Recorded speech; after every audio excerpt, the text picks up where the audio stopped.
Assalamualaikum warahmatullahi wabarakatuh. Waalaikumsalam warahmatullahi wabarakatuh. Selamat datang kembali di Fabcast Family Podcast. Aku tanyain ya. Aku jawab ya, Nak. Insya Allah.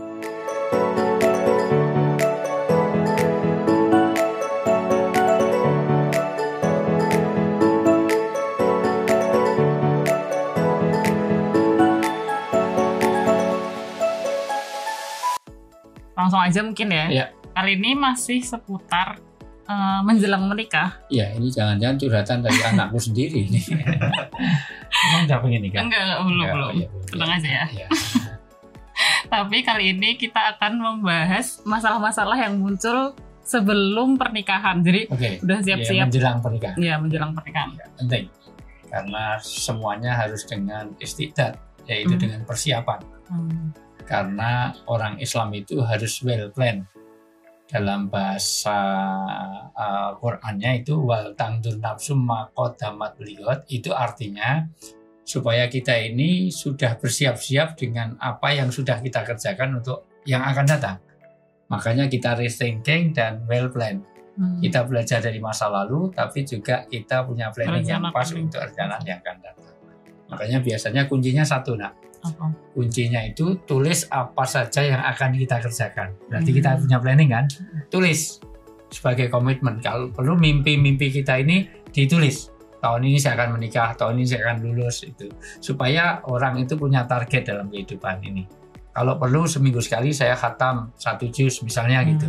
Yang possible tapi setiap hari saya khatam Quran, ya itu nggak possible ya. Itu paling tidak punya punya target masing-masing. Tulis ya.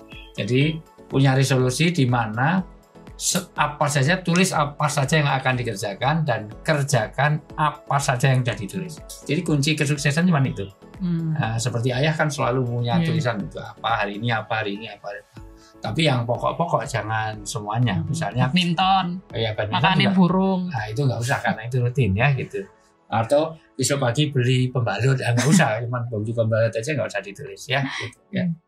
Terus kalau ngomongin masalah pernikahan, kalau ayah sendiri dulu sama mama pernah ada, maksudnya apa masalah yang pertama? Iya pasti karena kita tidak saling kenal ya. Itu ada ta'arufnya gitu. Ta'aruf itu harus dilihat dari satu keagamaan. Alhamdulillah mama kan anaknya kiai, jadi saya sudah bagian, insya Allah itu bagian yang kita cari gitu. Dan warisannya banyak ya, itu juga itu ya itu. Kan kekayaan juga penting.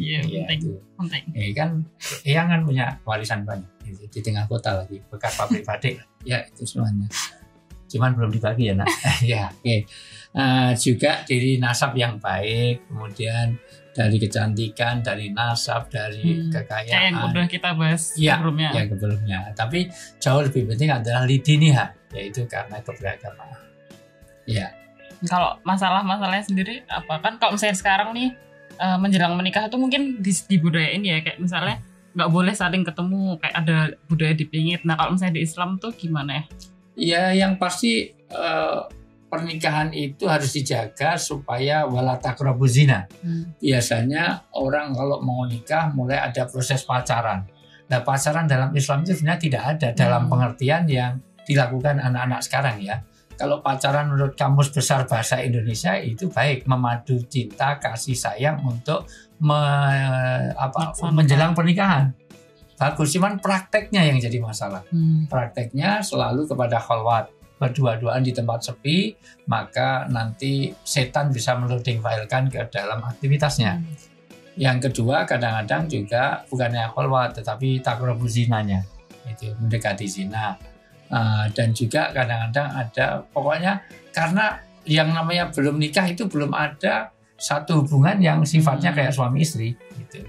Jadi kalau misalnya ada nggak boleh ketemu satu sama lain ya emang karena sebelumnya kalau emang ketemu yang urusannya misalnya ketemu itu ada orang ketiga, ada walinya. Kan sebelum nikah perlu ngelamar kan perlu ketemu juga, nggak masalah gitu. Dan ketika ngelamar kan ada wali, ada saksi segala macam. Jadi apalagi dibilang kan bahwa di dalam Islam sebenarnya pacaran itu malah setelah nikah gitu. Jadi setelah nikah baru kita berpacaran gitu. Dan itu indah sekali. karena orang yang tadinya misteri tiba-tiba disitulah. Jadi betul-betul nikmat. Kalau nggak ada misterinya kurang menantang ya gitu. Sudah tahu sudah itu, apalagi sudah LKMD atau MBA itu sudah merasain sebelumnya, itu nggak ada surprise-nya sama sekali. Ya, dan agama menjaga seperti itu supaya orang itu pernikahan itu bahkan nanti kalau semuanya dikembalikan kepada ini niatnya untuk ibadah, semuanya jadi nikmat, semuanya jadi berkah. Oke, kalau gitu langsung ke pertanyaan pertama ya. Assalamualaikum Ustadz, saya mohon sarannya. Sebentar lagi saya akan menikah, tapi beberapa waktu lalu saya mendapati bahwa calon suami saya berselingkuh melalui telepon seks. Dulu saat kami masih berpacaran, dia memang pernah selingkuh dan melakukan sexting atau membicarakan seks melalui WhatsApp. Hubungan kami putus nyambung dan saya juga pernah hampir menikah dengan orang lain. Tapi pada akhirnya saya kembali lagi pada calon suami saya ini. Tapi saat saya mengetahui dia teleponan seks sama orang lain, padahal kami sudah akan menikah, saya merasa sangat hancur. Saya ingin membatalkan pernikahan saya, tapi tidak tega dengan keluarga. Apa yang harus saya lakukan? Ini ada beberapa yang kita poin. Poin pertama mengenai bagaimana kita chatting seks. Artinya itu sendiri satu kegiatan yang tidak baik ya gitu. Karena memang yang namanya dunia medsos itu kan memang yudillu bi katsira wa yahdi bi katsira. Itu memberi manfaat yang banyak tapi juga membawa madarat yang banyak. Dari wasting time-nya, dari mulai banyak orang lago, banyak orang yang laib, artinya dia terperdaya waktunya, habisnya untuk situ, maupun konten-konten yang tidak edukatif, tidak baik. Apalagi karena mendekati zina itu juga bisa termasuk itu. Jadi kan larangannya bukan hanya zina, tapi taqrabu zina, mendekati saja nggak boleh.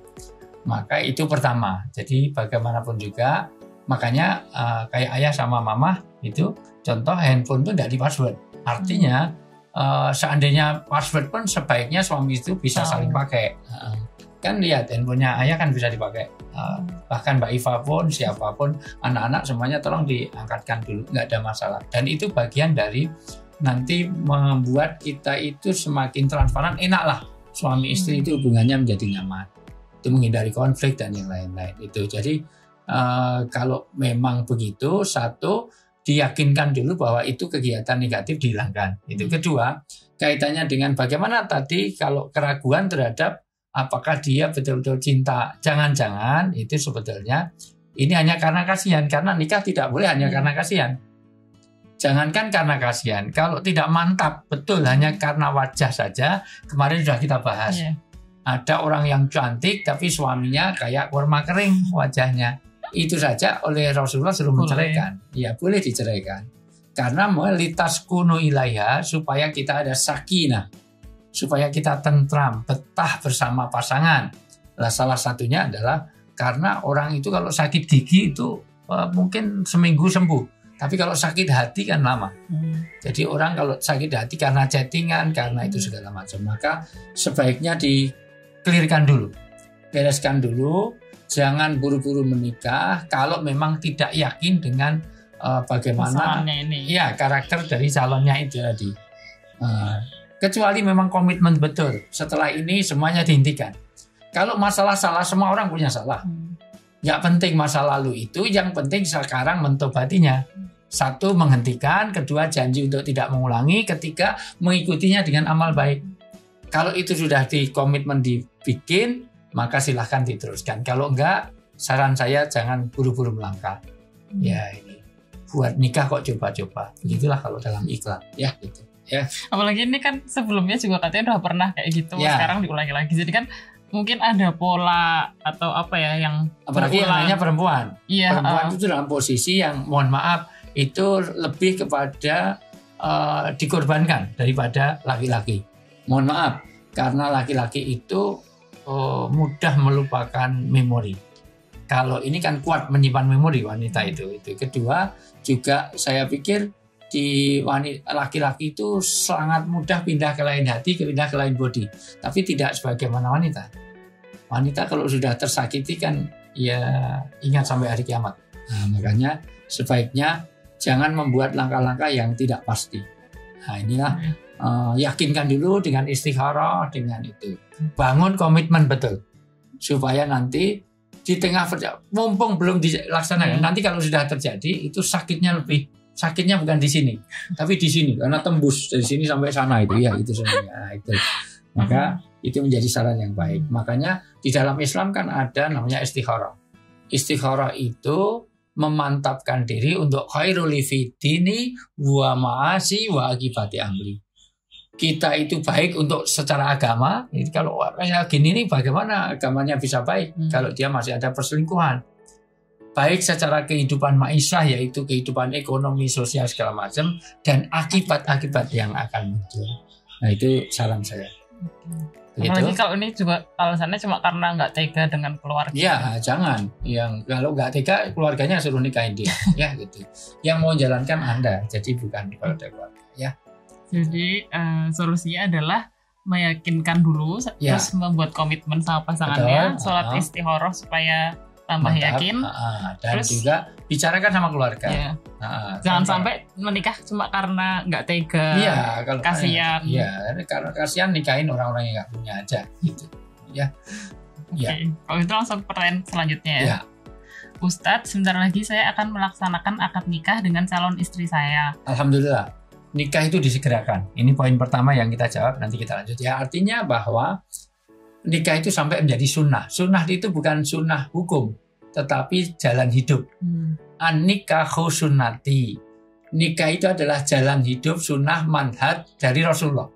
Maka man raghiba an sunnati falaysa minni. Siapa yang membenci pernikahan, dia bukan golongan Rasulullah. Dia golongannya Abu Jahal, Abu Lahab, Abu Gosok, Abu jelek sana. Jadi nikah itu adalah jalan hidup kenabian. Memang nabi-nabi disuruh menikah. Nah, jadi Rasulullah sendiri mengajarkan nikah adalah satu sunnah. Sunnah bukan hukum ya. Sunnah di dalam bagaimana jalan hidup. Ya. Terus maka alhamdulillah sudah mau nikah. Terus. Namun ada masalah yang mengganjal di hati saya. Almarhum ayah saya murtad dari Islam dan pindah ke agama lain saat saya masih di dalam kandungan. Bagaimana status saya sebagai anak? Apakah saya boleh menyebut nama ayah saya sebagai bin atau harus menyebutkan bin fulan agar dianggap sah secara Islam? Yang tanya cowok apa cowok? Cowok. Iya. Ya prinsipnya bin itu tidak bisa tergantikan. Ya coba dibaca surat Al-Ahzab ayat 4 dan 5. Di sana dikatakan paling nggak ayat 4 ketika Zaid itu sudah dari awal ikut Rasulullah saja.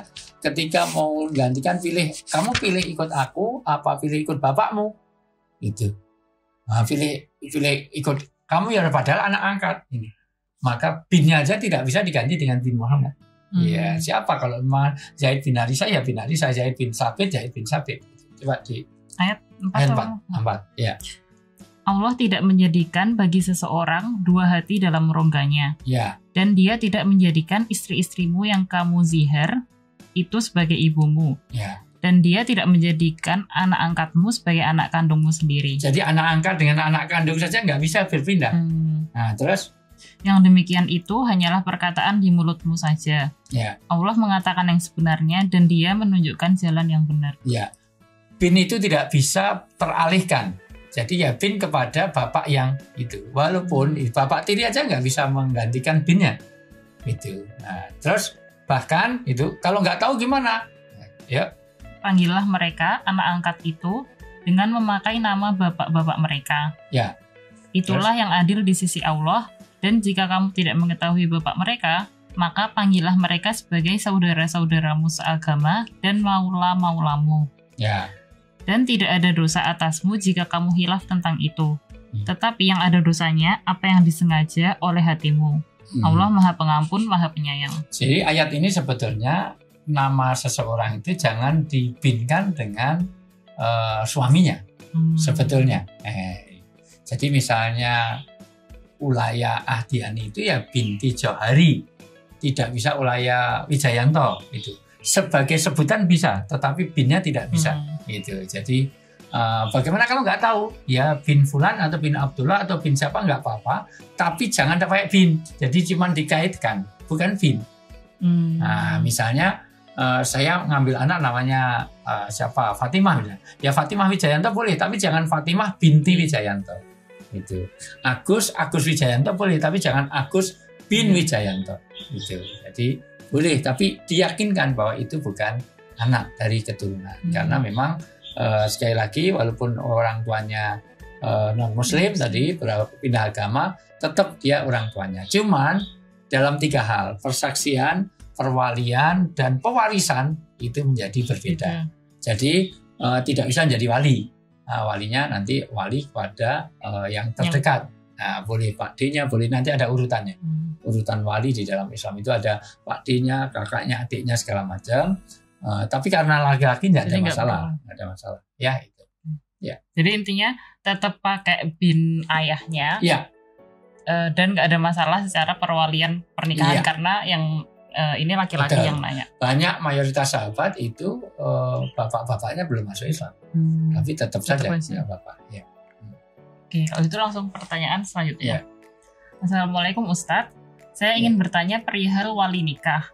Saya dilahirkan dari ayah yang memiliki 2 orang istri. Mama saya istri kedua, sementara istri pertama ayah memiliki 3 orang putra. Setahu saya, walaupun kami berbeda ibu, peran wali nikah juga diberikan pada saudara tiri laki-laki saya. Betul kan Ustadz? Betul. Nah, permasalahannya di garis keturunan. Sebetulnya wali itu urutannya bukan saudara tiri, ya pada saudara kandung, bukan saudara tiri, ya saudara kandung. Keliru, bukan saudara tiri. Jadi saudara kandung. Kayaknya, tapi kalau yang ini tuh dia nggak punya saudara kandung laki-laki. Oh, nggak saudara kandung, ya. Nah, permasalahannya di garis keturunan ayah saya sudah tidak ada saudara laki-laki beliau yang masih hidup. Jadi om-omnya Pak D-nya tuh udah nggak ada. Bisa pakai wali hakim, seharusnya pakai wali hakim. Sementara saudara tiri saya tidak berkenan menjadi wali saya. Ya, pakai wali hakim, seharusnya pakai wali hakim. Biasanya nanti wali hakim itu sudah bisa di petugas KUA-nya. Jadi jangan batal nikahnya karena karena orang yang Islam itu solutif sekali itu mohon maaf, itu tidak hanya Bu Tejo yang punya sesuatu yang solutif ya gitu, tapi Islam itu punya solusi yang luar biasa. Pernikahan itu kalau memang tidak ditemukan wali yang berhak atau tidak bersedia atau tidak itu, maka tetap dijalankan selama syarat rukunnya terjadi, maka bisa pakai wali, itu pakai wali hakim. Bisa. Nah, yang penting tetap syarat rukun yang lain terpenuhi. Nah, selain wali kan ada ijab kabul, ada saksi, ada sesama itu. Contohnya yang paling utama adalah kalau kaitannya itu coba dibaca surat Al-Baqarah ayat 221. Yakinkan dulu bahwa dia seakidah dulu. Jangan-jangan tanya gini, dia nggak mau, itu gara-gara melanggar 221 Al-Baqarah. Yaitu pernikahan yang memang dia beda agama, wajar saja kalau dia nggak mau. Ya. Dan janganlah kamu nikahi perempuan musyrik sebelum mereka beriman. Sungguh hamba sahaya perempuan yang beriman lebih baik daripada perempuan musyrik, meskipun dia menarik hatimu. Dan janganlah kamu nikahkan orang laki-laki musyrik dengan perempuan yang beriman sebelum mereka beriman. Sungguh hamba sahaya laki-laki yang beriman lebih baik daripada laki-laki musyrik meskipun dia menarik hatimu. Mereka mengajak ke neraka, sedangkan Allah mengajak ke surga, dan ampunan dengan izinnya. Allah menerangkan ayat-ayatnya kepada manusia agar mereka mengambil pelajaran. Al-Baqarah 221 ini menegaskan tentang pentingnya agama yang dikedepankan. Jangan hanya ketampanan, kecantikan, tetapi tidak mempedulikan agama. Sampai dikatakan walaupun wajahnya nggak menarik, wajahnya itu mendorong. Kalau nggak menarik berarti mendorong. Tetapi kalau dia punya agama kuat itu diutamakan. Makanya kalau saya dalam bahasa saya, anak pejabat kok dia Muslim, itu lebih baik daripada anak kere tapi dia non muslim. Nah itu gitu. Cari yang bening-bening oke. Tapi bening dan muslim itu. Nah, bening yang dimaksud ya bening imannya, bening mentalnya, bening rohaninya gitu ya. Jadi ini jawaban untuk mbaknya, boleh pakai wali hakim untuk menikahkan. Ya, kalau misalnya saudara tirinya memang nggak ada yang terkenal. Pertanyaan terakhir yang seputar ini adalah, Ustadz, apakah pamali bagi orang yang belum menikahkan anaknya sendiri menjadi wali bagi pernikahan orang lain? Enggak ada pamali itu. Al-pamaliyun itu enggak ada dalam hadis-hadisnya. boleh orang nikah. Menikahkan kadang-kadang jadi wali itu memang kakaknya yang memang dia belum nikah aja bisa boleh. kok. Iya boleh. Yang penting Bahkan hubungan pernah adiknya, karena memang itu adiknya belum nikah, masih lulus SMA aja gitu ya, nggak masalah, nggak ada istilah pamali itu ya.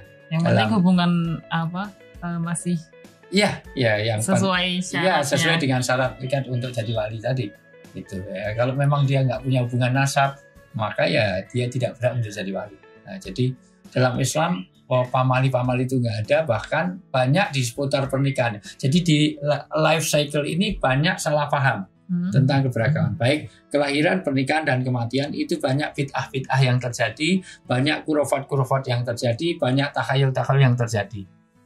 Bahkan orang tidak boleh ngelangkahi segala macam, itu laisa minal Islam. Nggak ada aturan kayak gitu. Iya. Seandainya Mbak Iva punya adik perempuan memang laku duluan ya saya silahkan aja gitu. Untung nggak ada. Bahkan kalau mungkin nanti Muhammad Novel Nasyaburi adikmu itu mau nikah lagi silahkan aja gitu. Nggak ada masalah.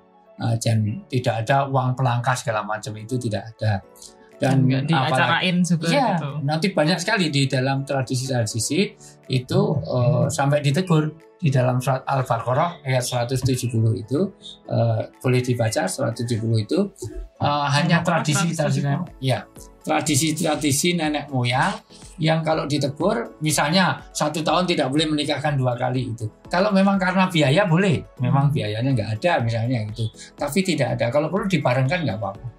Gitu. Kalau perlu 3 orang anak nikah bareng, nah cuman pembagian kadonya yang susah ya. Dan apabila dikatakan kepada mereka, ikutlah apa yang telah diturunkan Allah, mereka menjawab, tidak, kami mengikuti apa yang kami dapati pada nenek moyang kami. Nah, jadi yang jadi patokan nenek moyang. Menurut simbah saya, kiai saya, segala macam, menurut itu semuanya, nggak boleh. Kembalinya kepada Quran dan hadis, kaitannya dengan sesuatu. Apa kata nenek mesti salah? Enggak. Ada yang benar, ada yang salah. Tetapi dalam hal kehidupan ini banyak di dalam pernikahan ini. Misalnya kamu lahir wagi sana paing, going tuh pergi nggak cocok. Ini di dunia pernikahan. Bahkan sionya anjing sama kucing itu berantem nggak cocok ya itu semuanya. Anjing kok calonnya monyet, anjing sama monyet topeng monyet. Lah cocok ledek munyuk. Nah itu semuanya hal-hal yang tidak boleh. Kan ada yang pakai sio, pakai perbintangan kadang-kadang. Atau ini nentuin hari pernikahan hari gitu. baik, weton gitu. Semua hari baik kecuali hari yang koruptor itu enggak bagus ya, Pak, hari yang koruptor. Tapi prinsipnya bahwa apalagi ini Libra itu timbangan. Dapatnya Pisces itu ikan ditimbang, cocok itu semuanya. Ini Capricorn itu kambing. Terus dapatnya Libra itu ikan sama kambing nggak ketemunya di semuanya hitungan itu laisa minal Islam. Maka jangan mengatakan hanya ini karena nenek moyang, karena ahli nujum segala macam. Terus padahal nenek moyang mereka itu tidak mengetahui apapun dan tidak mendapat petunjuk. Ya, dia nggak ngerti Quran, nggak ngerti hadisnya, maka jangan diikuti. Itu seputar pernikahan, seputar kematian, seputar kelahiran. Life cycle itu biasanya kelahiran, pernikahan, dan kematian itu banyak tradisi. Tidak semuanya salah ya, tidak semuanya salah itu. Karena dalam Islam kalau memang itu memang tidak ada di dalam Islam tetapi tidak melanggar nggak apa-apa. Misalnya tukar cincin, itu banyak terjadi. Tukar cincin itu tidak ada dalam tradisi Islam. Tapi boleh aja tukar cincin, tukar mobil, tukar boleh. Gitu. Yang nggak boleh tukaran, artinya berantem. Ya. Gitu. Oke. Aku mau nanya nih tadi masih tentang pertanyaan terakhir kan tentang wali nikah ya tadi. Ya. Nah itu syarat-syarat menjadi wali itu apa aja? Syarat jadi wali jelas dia sudah dewasa ya, jangan anak playgroup itu semuanya diajak itu. Dia Muslim. Gitu. Salah dia Muslim berakal, dia tidak gila, ya itu semuanya, dan juga dia memang satu nasab. Hanya nanti ada urutan walinya, nasab yang itu. Ada diutamakannya yang paling dekat gitu. Iya dong, nasab paling dekat. Ya, kalau ada bapaknya, gitu. Kalau ada Pak D-nya, itu kakak kandungnya, nanti ada urutan. Ya, gitu.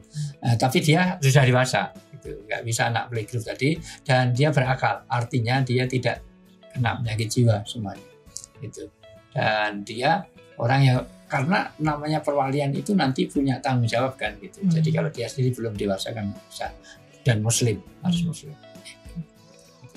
Jadi tapi nanti kalau misalnya kayak yang pertanyaan ketiga tadi nggak ada, itu baru bisa diwakilkan dengan wali hakim. Gitu. Ya. Banyak yang terjadi seperti itu, biasanya banyak karena peperangan atau karena musibah tsunami kemarin, sudah sulit mencarikan itu ya, walinya wali hakim itu semua. Ya, gitu. Okay. Jadi mau menyimpulkan jawaban dari pertanyaan tadi. Ya.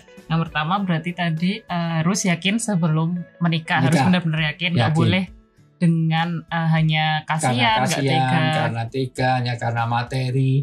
Nanti kalau karena materi saya nikah tapi dia kaya, materi itu bisa hilang pasti ini. Karena cantik nggak lama.